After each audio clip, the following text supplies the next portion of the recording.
Berapa banyak kajiannya Ustadz Khalid Basalamah diserbu? Berapa banyak Ustadz Syafiq yang diserbu?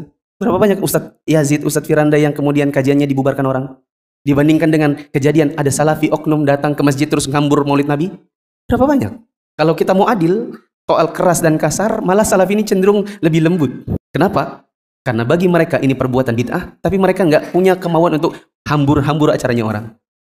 Salafi itu keras dalam dakwah. Saya boleh dikasih catatan dekat situ dulu. Bukan keras, tapi tegas. Bila memang ada dasarnya. Contoh, salafi itu tegas untuk melarang orang ke kuburan dan minta-minta di sana. Itu bukan keras, tapi tegas. Karena memang dalil menunjukkan tidak boleh kita meminta kepada yang selain Allah. Bukankah begitu? Karena itu, salafi tegas dalam mengiling. Tegas melarang yang seperti itu karena itu menjatuhkan mereka ke dalam perbuatan syirik. Salafi memang tegas. Dia kalau bilang itu tidak ada sunnahnya dalam Nabi, ya sudah, dia bilang itu tidak ada sunnahnya. Atau kalau dia mau lebih tegas lagi, dia bilang itu memang bid'ah. Tapi mbok dihalusin sedikit gitu loh, jangan bilang-bilang bid'ah. Kenapa Anda harus alergi dengan kata bid'ah? Siapakah yang pertama kali memperkenalkan kaum muslimin dengan kata bid'ah? Siapa yang pertama kali ngomong? Kenapa kita harus alergi? Wong Nabi yang ngajarin kita. Nabi dulu juga nggak pakai kata-kata tidak diajarkan dalam sunnah saya. Ndak. Nabi bilang bid'ah. Nabi menggunakan istilah itu, maka harusnya kita nggak usah alergi. Nah, ketika ada memang perbuatan kaum muslimin yang Nabi dulu kalau mau melakukan gampang bisa, tapi Nabi tidak lakukan, terus di zaman sekarang diingkari oleh salafi. Kalau ada yang melakukan, mereka bilang ini keras. Padahal bukan keras. Nabi yang bilang jauhi oleh kalian perkara mengada-ngada dalam agama. Nah, salafi ini tegas dalam itu. Cuman orang bilang bukan tegas, tapi apa? Keras. Atau dengan kata yang lain, kasar. Kita katakan kepada mereka yang mencela para dai salafi dengan tuduhan keras. Katanya, penjelasannya. Apa maksudnya keras? Sejauh mana yang dibilang keras itu? Apakah kalian menuduh bahwa para dai salafi itu bersikap keras karena mengajak manusia kepada tauhid? Mengajak manusia untuk mengikuti sunnah? Melarang manusia dari perbuatan syirik? Memperingatkan mereka tentang bahaya syirik? Mengingatkan manusia tentang bahaya bid'ah? Dosa besar, dosa kecil? Apakah itu yang dimaksud? Bila itu yang dimaksud, maka ketahuilah itu memang disuruh dalam agama kita. Disuruh untuk mengingatkan manusia tentang kewajiban bertauhid dan menjalankan sunnah. Ya, bukankah Nabi mengatakan, alaikum bisunnati, wajib bagi kalian untuk berpegang teguh kepada sunnahku. Bukankah Nabi yang suruh? Kalau Nabi yang suruh, terus sekarang kita mendakwahkan itu, masa kita dibilang keras? Itu bukan keras, tapi hanya sekadar menyambung lidahnya Nabi di zaman sekarang. Ya. Atau mungkin Anda yang belum siap. Kalau belum siap, bilang, saya belum siap. Ya ini kelemahan saya. Bilang saja begitu. Teman-teman pernah dengar beberapa minggu yang lalu, atau bahkan sudah sering dengar saya bilang gini. Saya dulu ini penggemar musik. Saya pernah ceritakan saya punya koleksi banyak tuh.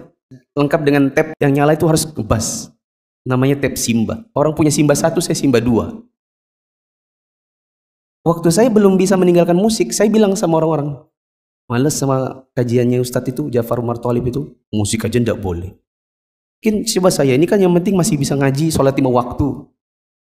Kadang saya ngomong gitu sama teman-teman di asrama. Ada yang datangi saya, Mufli, kamu kalau mendengar musik pakai ini no, headphone. Jadi kalau kamu keras-keras di step Simbamu, keras sekeras-kerasnya di kupingmu aja. Yang ndak suka dengan musikmu, jadi ndak usah dengar. Kenapa sih dilarang? Gitu aja dilarang. Keras betul. Dia ngomong gitu. Ya. Sampai datang mas-mas yang memang sudah salafi. Dan dia yang pertama kali salafi di asrama. Dia bilang, Muf, kalau kamu memang belum bisa meninggalkan musik, bilang saja, saya belum siap. Bilang, ya Allah, maafkan saya ya Allah, saya ini belum siap. Saya masih suka dengerin ini. Bilang saja begitu. Daripada kamu bilang, keras, orang keras, orang keras. Karena orang bukan keras.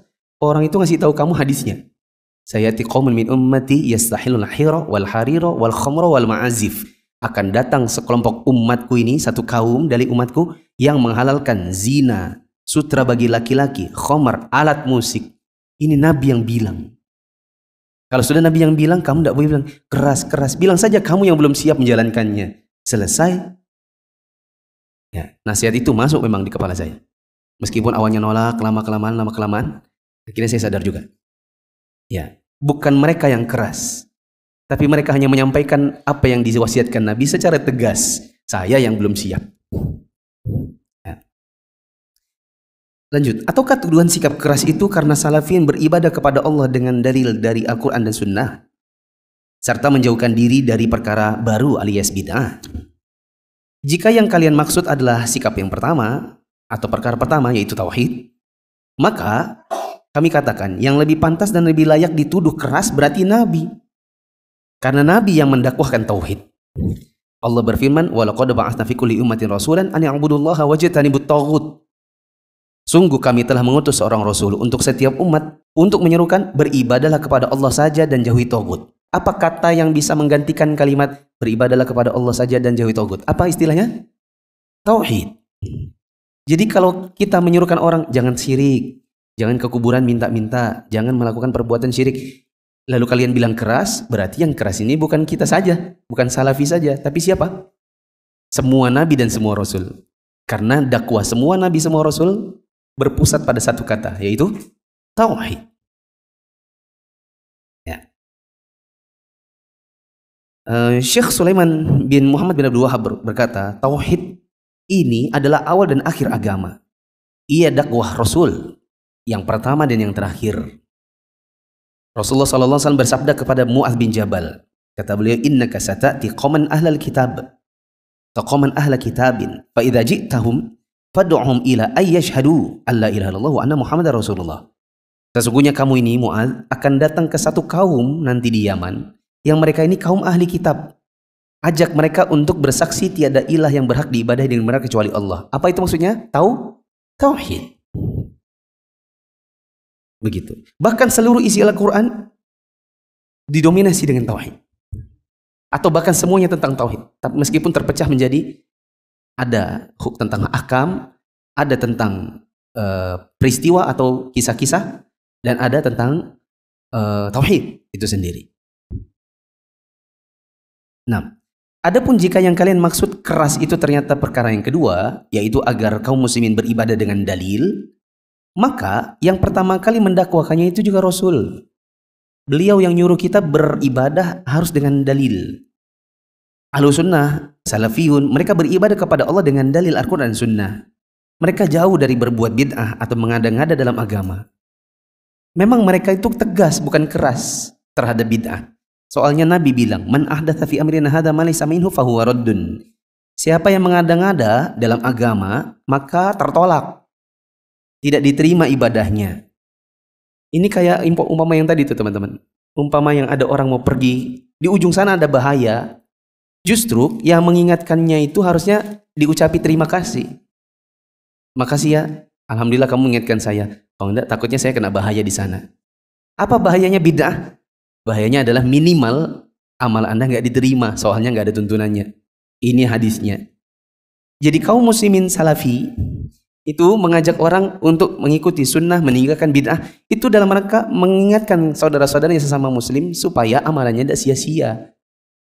Itu bukan keras, itu namanya tegas terhadap apa yang Nabi ajarkan. Oke, saya akui bahwa dalam mengajarkan sunnah, menjauhi bid'ah, sebagian oknum salafi ada yang kasar. Betul. Tapi jangan bilang salafinya, tapi bilang apa? Oknum. Apakah kita bisa menghukumi secara general suatu kaum salafi hanya dengan oknum? Tidak adil dong. Sama seperti ada orang Islam tidak pakai jilbab, ya, muslimah tidak pakai jilbab. Apakah semua muslimah jadi jelek? Tidak. Ada orang Islam ngebom di gereja. Apakah berarti semua orang Islam itu teroris? Ada orang Islam kalau ngomong suka keluar nama-nama binatang. Apakah berarti semua orang Islam itu kasar? Jangan mengeneralisir sesuatu dengan part darinya. Cuman segelintirnya saja. Malah kalau kita mau adil, coba lihat. Seberapa banyak kejadian salafi mengingkari acaranya orang dalam masjid terus teriak-teriak. Dibandingkan dengan ada kajian salafi didatangin orang-orang terus mereka teriak-teriak. Ya. Pernah dengar misalnya Ustadz Firanda mau datang ke sini Tapi kejadian nggak di sini, demonya di sono, di Samarinda. Karena beliau mau ngisi di sana. Ya, kalau orang Balikpapan cenderung heterogen, jadi orang Balikpapan mah nggak ngurus siapa yang datang.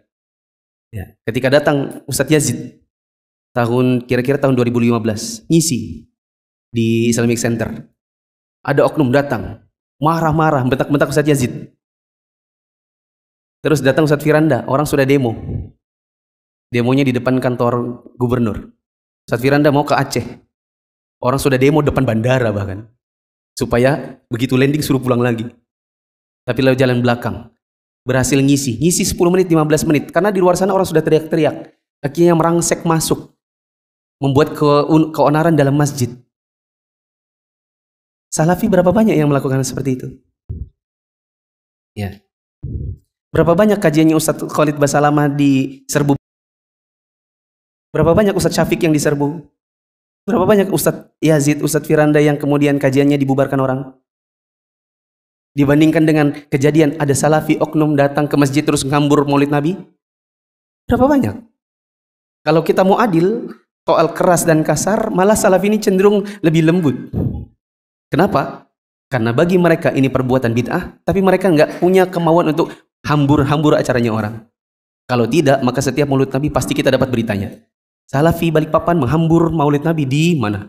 Salafi Samarinda menghambur di mana? Menghambur ceritanya nanti begitu semua. Tapi ada nggak teman-teman mendapatkan berita-berita demikian? Ya. Lanjut. Imam Nawawi rahimahullah mengatakan, hadis ini, hadis yang di atas tadi, salah satu kaidah agama yang sangat agung. Salah satu jawami'ul kalim. Yaitu ucapan yang singkat tapi syarat makna dari Nabi SAW. Karena intinya, setiap perkara yang diada-adakan dalam agama itu ditolak. Artinya teman-teman yang melakukannya minimal capek saja. Nah, misalnya ini ibarat bid'ah ya teman-teman. Ini orang ciptakan minuman botol ini, tinggal buka, krek, terus minum. Ada orang dapat botolan begini, cari palu sama paku. Buat apa Pak? Mau dibolongin sini buat tempat minum. Ada yang jalan yang gampang, dapat, masih cari lagi yang susah. Itu namanya berbuat bid'ah. Apa itu? Ngerepotin diri sendiri. Ada teh kotak, sudah ada pipetnya di badannya situ. Tinggal cabut sedotannya, tusuk itu lubang aluminiumnya, seruput. Begitu gampangnya. Ada orang bilang lagi, ada gunting. Buat apa Pak? Ini nah, sayap-sayapnya nih diangkat dulu sedikit nah. Tak. Nah, mau cari gunting, mau cari di situ, baru mau minumnya dari situ. Merepotkan diri Anda sendiri sebenarnya. Ada sunnah gampang. Kalau ada amalannya, ada tuntunannya, ikuti. Tidak ada, sudah tinggalkan. Gampangnya kan sunnah. Begitu repotnya orang melakukan bid'ah, mencari yang tidak ada tuntunannya.